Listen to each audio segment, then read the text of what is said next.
Again, Jay Brightwell here. I just wanted to do a long overdue, but now that we have clarity, looking forward into 2024 with your home and your investment in Orlando. So the first thing we want you to think about is what amenities you're offering. Airbnb provided this. This is the most common things that people are looking for. Specifically, do you have a pack and play? Do you have a high chair? Do you have hangers? We already take care of the keypad, the essentials, blankets, self check-in, hot water. All those other things are pretty much taken care of. You see hair dryer at the bottom. In the next slide, which you'll actually see, and one thing that you can make sure that you've got is indeed a dryer and a hair dryer. Everything else is kind of what it is. It is what it is. You know, you've got free parking, smoke alarm, pool, washer, kitchen, TV, air conditioning, Wi-Fi. Those are all kind of there ready. But making sure you've got a dryer, hair dryer, iron, and then going back to a pack and play and a high chair. If you don't have those things in your home, these are important things that people are searching for. With the hair dryer, it's in like 90% of the homes. Iron, like 85%. Heating, fire extinguisher, microwave, refrigerator. Obviously, those are all in your homes already. So make sure that you've got these amenities. If you don't have them, reach out to us. We can get them in your home for you for pretty much the cost of what it would be if you did it yourself. So think about your amenities going into 2024. The next thing to think about, and we're using a 5-bedroom here. More heads in beds is the analysis, but my team, this is from Key Data, created this and said, look, 9 to 10 people in a 5-bedroom home, you're going to be missing out on at least 50, 60% of people who are searching for homes. Only like 40% of people in a 5-bedroom home have 10 people or less. So you really want to think about pushing your bedrooms forward. 5-bedroom is the 4-bedroom, and specifically the 5-bedroom are the ones that are withstanding the market right now, the market pullback. So which is why we did the 5-bedroom, but this is available for all homes. So how do you get your head count up in the cheapest way? And I already reached out to many people who were like in this area where they were high risk, right? They were missing out on 60% of the search criteria. A lot of 5-bedroom homeowners and 4-bedroom homeowners I already reached out to directly. But anytime you can get more heads in beds, this is a good thing. Believe it or not, an inflatable bed and advertising that it's an inflatable bed is the first step.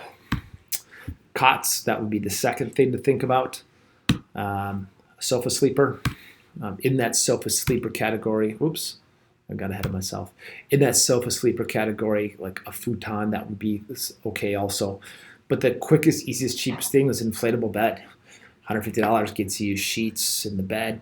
If you have extra pillows in your house, you don't need those.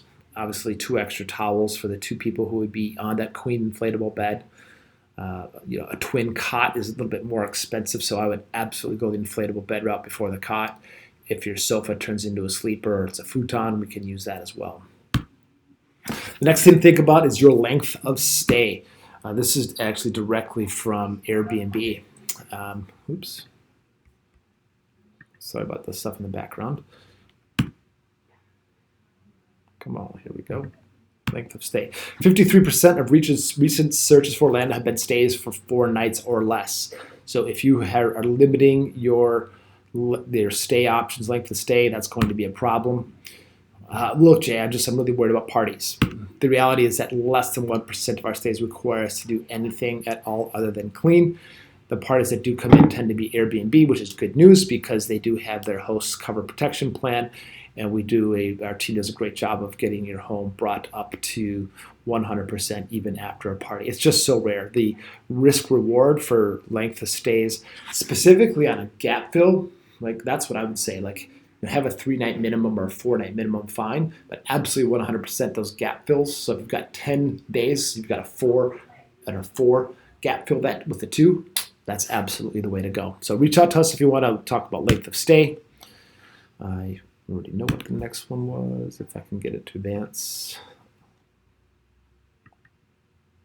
Here it comes.